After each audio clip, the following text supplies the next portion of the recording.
आलं का लक्षात? कारण मज भेटो मज जातीचे, संतांना संत भेटले का संत असे उड्या मारायचे महाराज, आणि आम्हाला आमच्या जातीचे भेटले का आम्ही खुश होतो रे माझे माय बाप.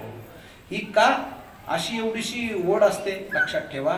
आम्हाला व्यर्थ लाईफ जीवन कधीच शिकवलं नाही, आमच्या गुरुजींनीही शिकवलं नाही, आणि आम्ही बॉर्डरवरती आपलं समर्पण करत असताना ट्रेनिंग सेंटरमध्येही आम्हाला शिकवलं नाही. मला वाटतं 67 मराठा रेजिमेंटचे हे फार मोठेसे व्यक्ती आहेत महाराज.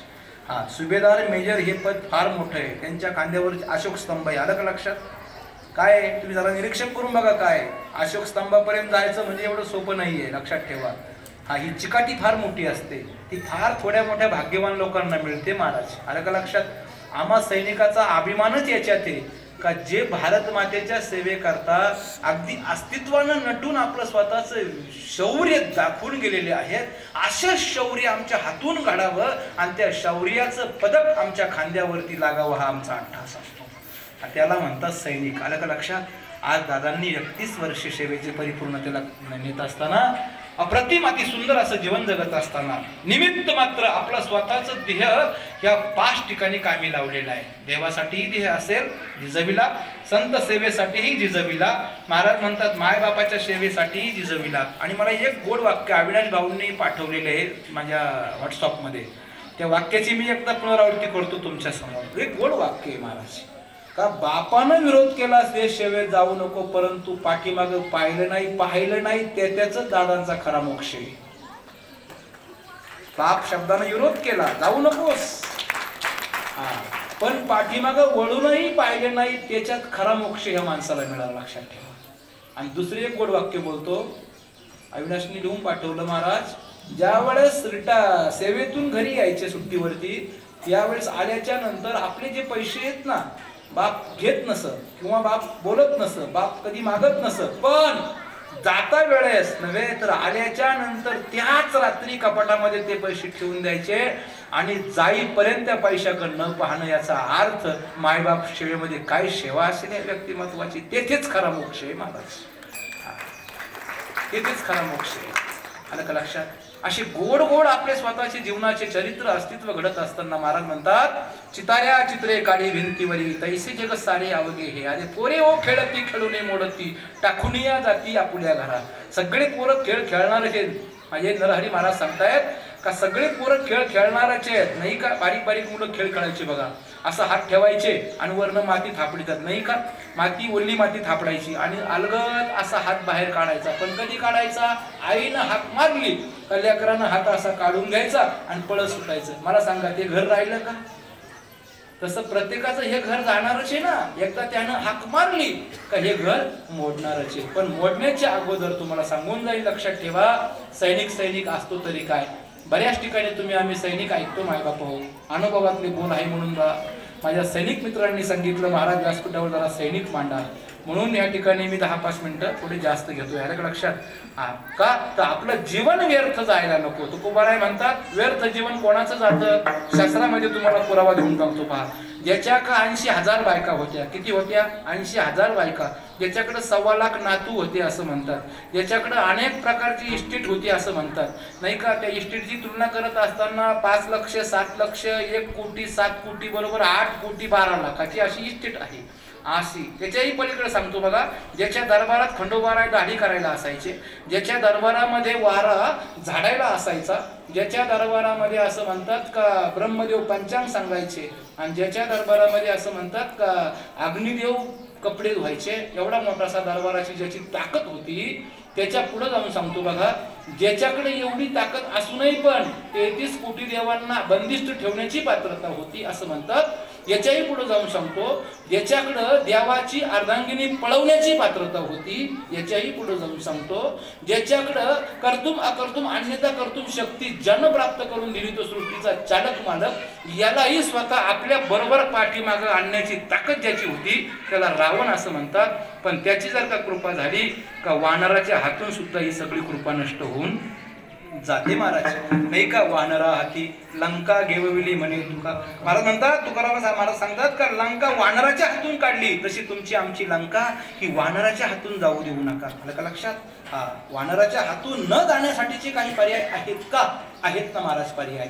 एक पर्याय जगा देवासाठी, दुसरा पर्याय जगा संतांसाठी, तिसरा पर्याय जगा मायबापाच्या सेवेसाठी, चौथा पर्याय जगा समाजाच्या सेवेसाठी, आणि पटलं तर जगा भारत मातेच्या सेवेसाठी. हा पाचवा पर्याय. हम जिएंगे और मरेंगे ए वतन तेरे लिए. महाराज म्हणतात जगा मरा त्याच्या करता.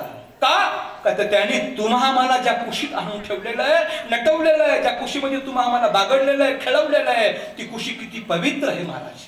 ती पवित्र कुशीचं वर्णन करत असताना महाराज सांगतात अरे त्या पवित्र कुशीमधलं काय वर्णन करावं महाराज.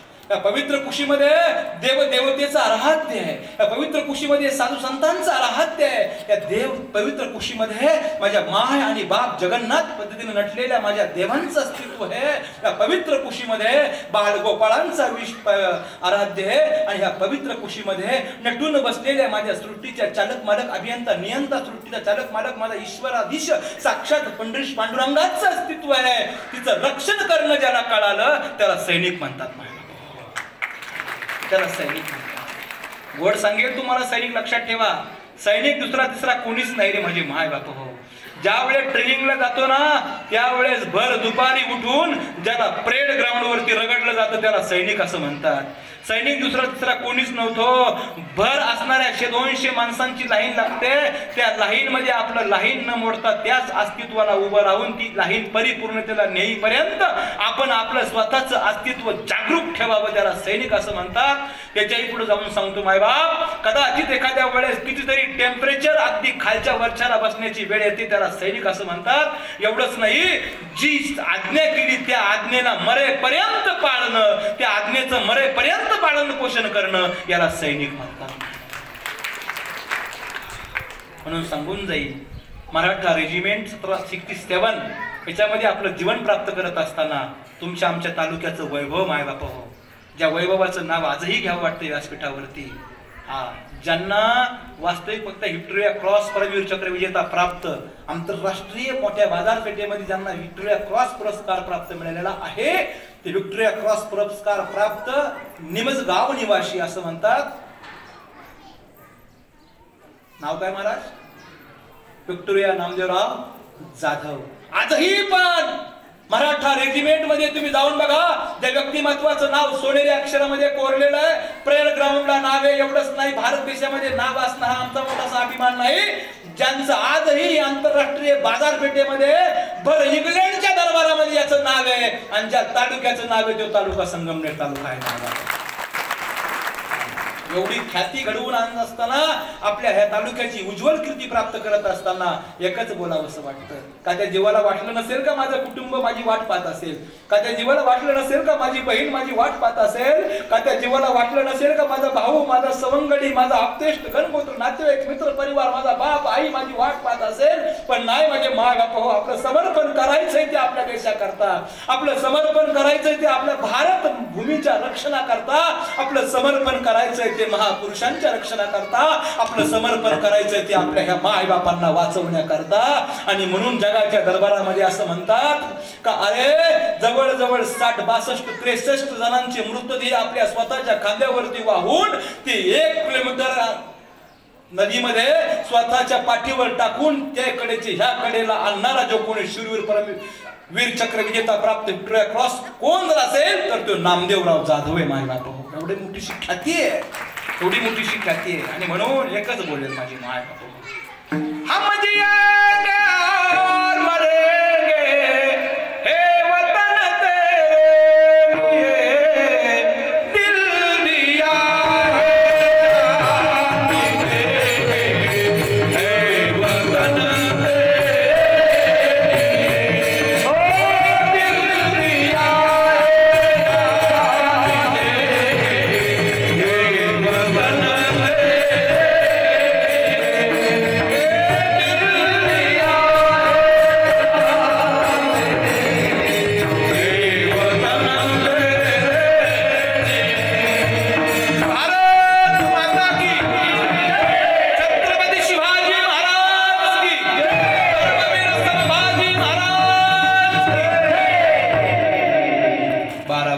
आता गेला 12:01 झाला. दादाचा मोक्षाचा मार्ग मोकळा होणारे. अहिंसा प्रथम पुष्पम पुष्पमिंद्रिहा निग्रहम सर्व पुष्पम दया होते शांती पुष्पम वीर्ष्यते शम तप पुष्पम ध्यानम सत्यम पुष्पम दैवाष्टम दया. पंडित पांडुरंगा त्रिलोक्याच्या दाता जगाच्या पालन पोषण करता ब्रह्मांडाच्या ब्रह्मांड नायका रजतम सत्वचा मालक तू आहेस. तीन गुणातीत उपाधी योगाने सैनिक नाथ्यानं जीव चैतन्याच्या रूपानं देवस्थेमध्ये आणून ठेवलेले आपल्या आयुष्यामध्ये जगले, देवासाठी जगले, संतांसाठी जगले, मायभूमीच्या रक्षणासाठी. म्हणून आपण त्यांना वैकुंठ कैलास स्वर्गाचा दरवाजा खुला करून द्यावा. नवे नवे माझे मायबाप परत ह्याच मायभूमीत यावा आणि आई बापाची, संतांची, देवाची, माझ्या मातृभाषेची, माझ्या भारत मातेची सेवा घडावी एवढी सदिच्छा व्यक्त करतो मायबाप हो. कारण का ते स्वतःच्या ध्येयष्टी बरोबर असलेल्या कर्म पाप वासनेच्या गतीच्या पेपरमध्ये दादांचं अस्तित्व अति उच्च कोटीचं आहे. म्हणून पंडित पांडुरंग पुनश्च एकदा ह्या पारंवार असणाऱ्या तुमच्या आमच्या मृत्यू लोकामध्ये दादांना पाठवील आणि त्यांच्यावर आतून देशाची ह्याही जीवनामध्ये 31 वर्षाची जशी सेवा करून घेतली ना, अशीच अनेक प्रकारची देशवासियांची सेवा करून घेईल एवढी सदिच्छा व्यक्त करतो. आणि जाता जाता वड वाक्य बोलतो का सैनिक या नात्यानं सैनिक सैनिकच असतो. कितीही जरी सांगितलं तरी तो सैनिकच असतो. कितीही जरी सैनिकाच्या चरित्राला उजाळा दिला तरी तो सैनिकच असतो.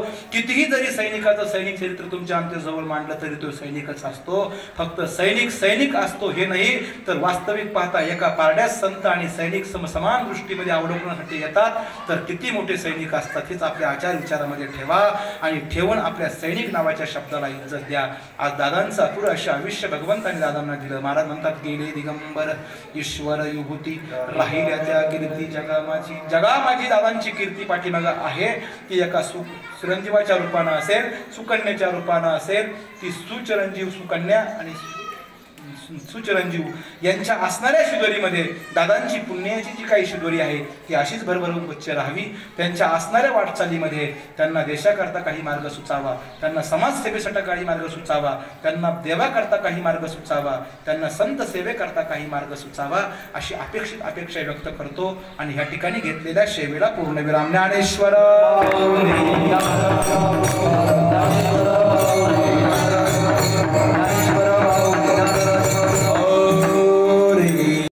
काहीच नाही हे सत्य आहे. आपल्या जीवनामध्ये बरोबर येत नाही हेही सत्य आहे.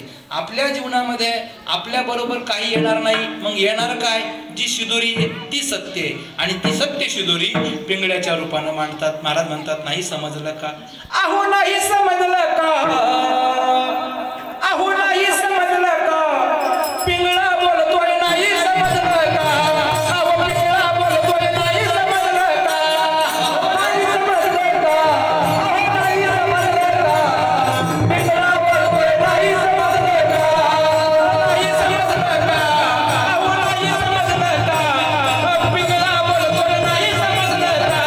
अहो नाही समजलं का? अहो नाही समजलं का? पिंगळा